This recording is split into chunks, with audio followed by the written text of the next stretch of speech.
we've talked about this a couple of times before, Harris, but the entrepreneurial journey is so fragile. Yeah.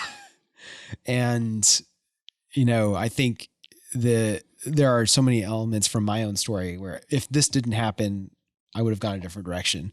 And part of what we're hoping to highlight is that, you go in and there's no such thing as a former founder. You're always going to be moving towards something, I think, in respect, out of respect for the fact that you can't control everything. Yep.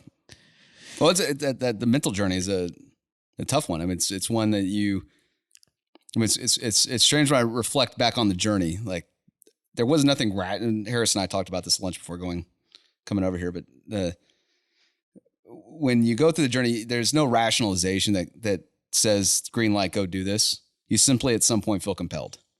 And I don't know where that comes from, but it's such a powerful and unique thing that I don't think a lot of people get to experience. But when you feel it, hell be damned, you're going to do it. Yeah. And like, I've only experienced it a few times in ideas. And that was one that when this idea came together, felt it strongly, came home, told my wife, I feel very strongly about this now. Yeah.